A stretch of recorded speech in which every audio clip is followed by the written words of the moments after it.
今回のアップデートで日本のさまざまな都市を再現していただいたということなんですけども、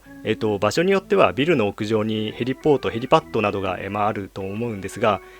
マイクロソフトライトシミュレーター、今後、ヘリコプターのアップデートなども、予定しているようなので、そういったものに向けて、今回のアップデートではそういったビルの屋上の、ヘリパッドなどについても、再現されているのでしょうか。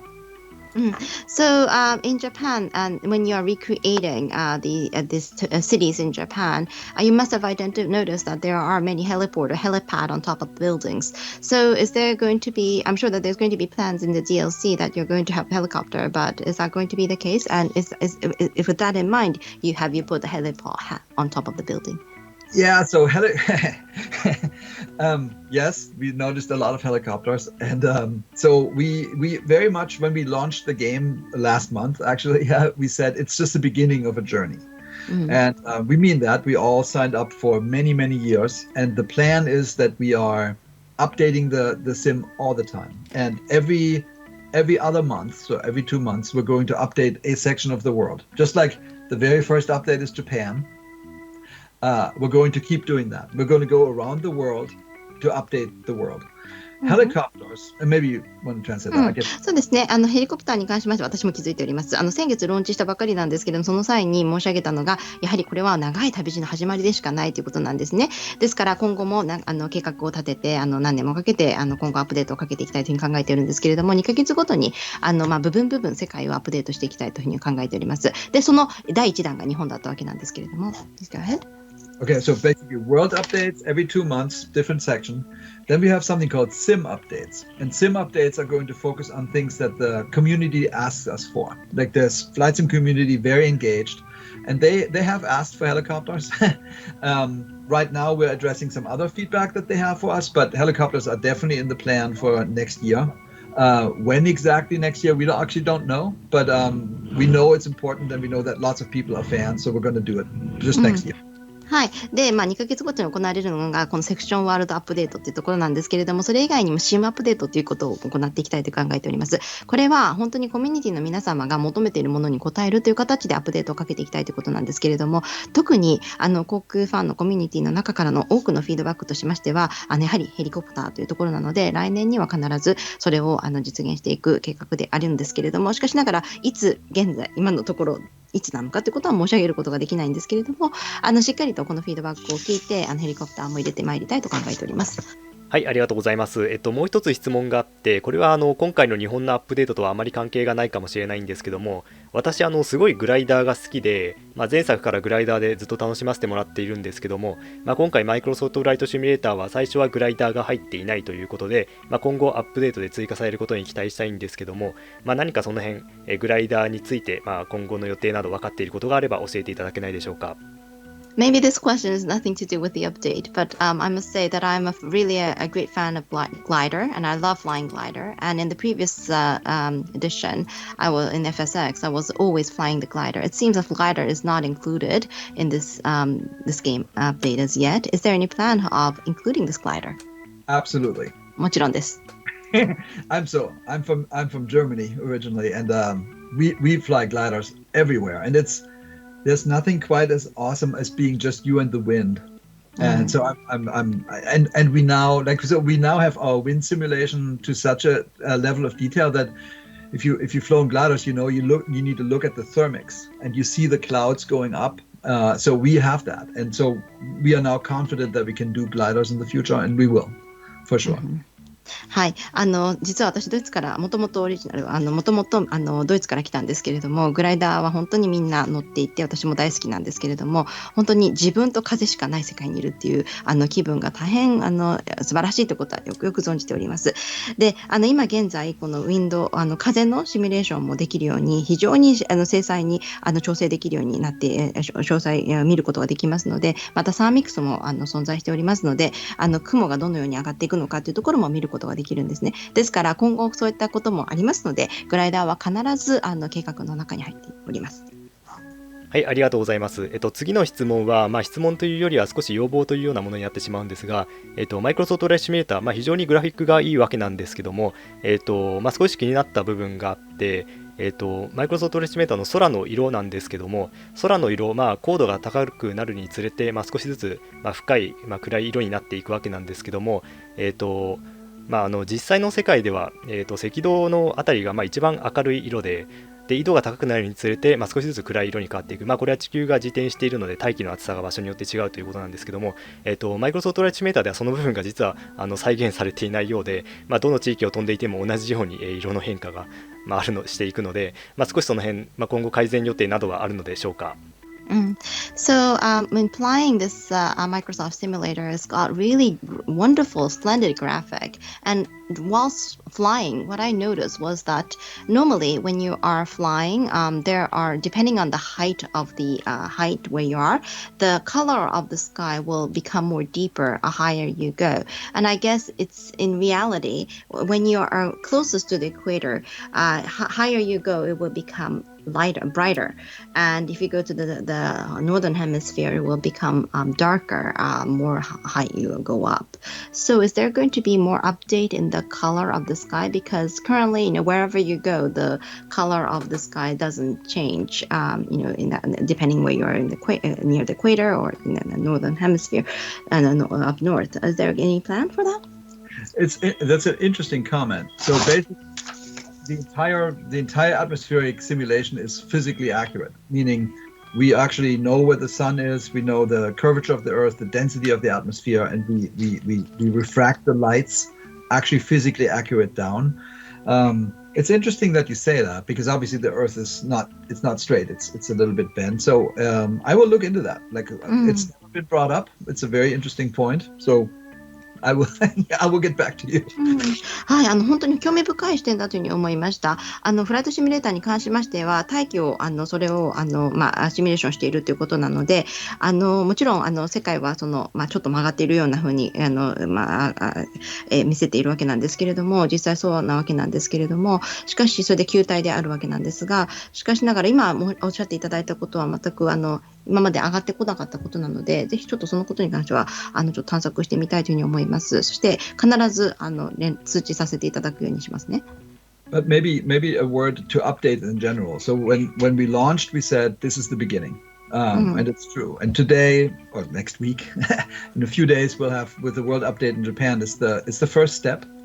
And we will continue to take these steps. And some of these steps would be world updates, some of them will be sim updates. For example, when you talk about atmospherics, we are looking into adding more specifics. For example, things that we didn't get to was the northern lights, or we didn't get to supercells. And there are other many actually phenomena in the atmosphere that we want to keep doing, like the wave clouds and those types of things. So we will continuously update the sim. And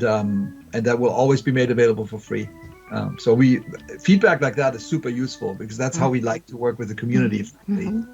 はい、そうですね。今現在ローンチしたばかりで、そしてワールドアップデートが今あって、本当にもう長い旅路の始めであるとしか言えないんですけれども、で一番初めのステップとして日本であったわけなんですけれども、今後はまたシムアップデートをかけていきたいと思います。そして今おっしゃっていただいた大気についてなんですけれども、そうですね、そちらに関しても更新が行っていくというふうに思います。残念ながら今回オーロラを入れることができなかったりだとか、あと波だとかスーパーセルだとか、そういったことを入れることができなかったんですけれども、皆様のこういったフィードバック大変重要なので、そういったフィードバックに基づきながらどんどん計画を立てて更新ができればということを考えております。はい、ありがとうございます。じゃあ最後の質問になります。先ほど、このリリースは長い旅路の始まりだというふうにおっしゃられたと思うんですが、これからさまざまなサードパーティー製のソフトウェアがリリースされると思いますし、マイクロソフトフライトシミュレーターも10年以上にわたって発展していくことを期待しているわけなんですが、今後その開発の公式、マイクロソフト公式としてはコミュニティとどのような風に関わっていくのか、どういったサポートをしていくのか、その辺、何か分かっていることがあればお聞かせください。So I know that you said that this is just the beginning of the long journey, and perhaps in the coming future there may be some third-party software to be released in the coming future, and perhaps in 10 years time Microsoft Simulator will probably develop also. So as Microsoft Simulator official official place. Is there what is going to be the interaction that you are planning to have with the community? How will you be in touch with the community? So it's a partnership. We've been in touch with there's two communities in my view. They're connected. One is the communities of simmers, and the other one is the community of creators. Sorry, Simmers is the community of Simmers? Like SIMMERS, like they play Sims. OK。ですね、2つのコミュニティがあります。やはりこれはパートナーシップであるというふうに言えると思うんですけれども、シモンズのコミュニティとクリエイターのコミュニティです。And it's been critical, honestly, to have deep interactions with both. For example, we have 30 airplanes that we've made for launch, and many of us are pilots, but we don't know how to fly all these airplanes. For example, none of us on the team have ever flown a Boeing 787. So the community, there are people that are professional pilots, there's a lot of them, or people that played so many simulators over the years that they really know the 787 well, or other planes. So they give us feedback all the time, and it's critically important to get that feedback to get this right. そうですね。ですからこのコミュニティですので非常にそこの部分は重要視しております。現在この開発にあたって30機の航空機を開発しましたけれども、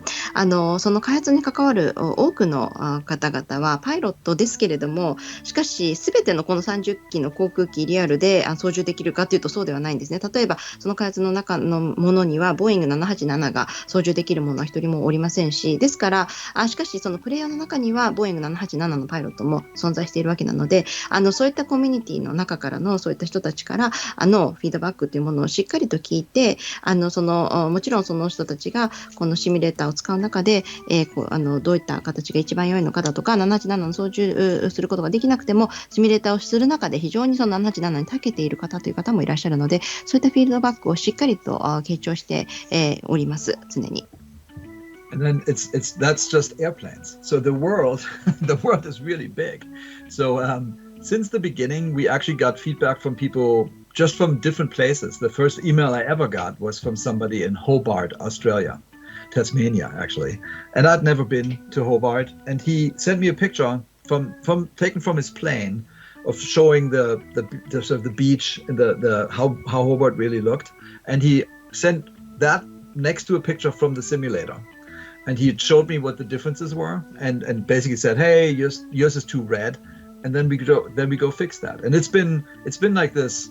frankly, every day. We have tens of thousands of people giving us feedback every day about a specific area of the world, a specific plane, a specific airport, and it's critical for us because we can't visit the world. The world's too big. そうですね。本当にそういったフィードバック大変重要視しております。で、今申し上げたのがその航空機の話でしたよね。しかしながら世界はもっと広いわけで、ですから様々な地域の方からフィードバックをいただいているんですけれども、例えば初めて私がいただいたフィードバックメールとしまして、オーストラリアに在住するホバードっていうところに在住する、実際タスマニアの地域なんですけれども、方からメールをいただいたんですね。その方曰くこの方は常に飛行機を乗っていく中で、ビーチがこういうような形になっていると。で、あなたのマイクロソフトシミュレーターはこんな感じだよということで、画像を実際の写真とそのシミュレーターのその画像をサイドバイサイドに置いて見せてくれて、ちょっと赤すぎるよということを教えてくれたんです。ですからそれを見て私たちは実際修正にかかったわけなんですけれども、日々もう何千の方からこういうようなフィードバックをいただいて、修正をかけているということなんですね。で、なぜそんなことをしているのかというと、私たち全ての場所に物理的に行くことができないからです。ですからそういったフィードバックを大変重要視しているわけなんです。And maybe so those are both the simmers, and then the creators. When we first talked to them right after E3 last year, they asked us, many of them asked us, can you please make an in-sim marketplace? Because what happened was they had sort of built their own websites, but it was all very fractured and it was hard for them to meet the consumers. So we did build an in-game marketplace already. maybe you can. で、今の話だったんですけれども、次がクリエイターで、実は E3 以降、インシンマーケットプレイスを作ってほしいというような、言葉を、フィードバックをたくさんいただいたんですね。もうすでにサイトは作っているんだけれども、ちょっとそれらが全部バラバラになっているから、インゲームのそのインシムのマーケットプレイスが欲しいというような声がありました。And since we opened a marketplace partnership program in July, and since we did that, almost 1,000 companies signed up. And there is already, you were talking about third-party content. We already have a lot of third-party content. There's something like 40 airports that people have already made, and there's more and more airplanes coming. And that's really what the magic of this is. It's an ecosystem, right? We are essentially a platform, and we have a tool set, an SDK that people can use. And they can be as creative as they want to be, and they can bring airports, aircraft, or completely other features to the sim, and they can distribute it as they want to, either on their websites or in our sim. で、ですからそのクリエイター1以降なんですけれども、マーケットプレイスでパートナーシッププログラムを置くことができたわけなんです。そうすることでサードパーティーのコンテンツを置くことが可能になってきたわけなんですけれども、先ほどサードパーティーコンテンツありますかのような話をおっしゃっていましたけれども、実際もうそれは存在していて、もう40の空港、また多くの航空機などをサードパーティーコンテンツとして置いております。つまりはこれはエコシステムなわけなんです。プラットフォームです。ですからもう SDK を公開しておりますし、誰もがそのクリエイターになれるというような形にしておるわけなんですね。ですからそういった航空機だとか空港だとかそういったことをそれを他の方たちが使えるようにできるようにしていくそのプラットフォームであります。And one last word to this. It's actually the thing that is super fun about this working in the Microsoft Flight Simulator ecosystem, because we get up every morning and we read on Facebook or other places all the cool things that people are making for the sim. Like, for example, there's 3 different companies that have announced that they're working on a Concorde, and I love the Concorde. I think it's a super cool plane, so I can't wait for it to come to the sim. And there's so much of that happening every day. It's awesome. 本当にもうこれは本当に楽しくて仕方がないんですけれども、本当に楽しくて仕方がないとしか言いようがないんですけれども、マイクロソフトフライトシミュレーターのエコシステムに関してはもう毎朝ちょっとメールを届くみたいな感じなんですけれども、例えば3社コンコードを SIM に作っているという会社があるということをメールで知りました。本当にコンコード私が大好きな航空機なので非常にワクワクしているんですけれども、そのようにそういうような会社が参画してそのエコシステムを作り上げているということが言えると思います。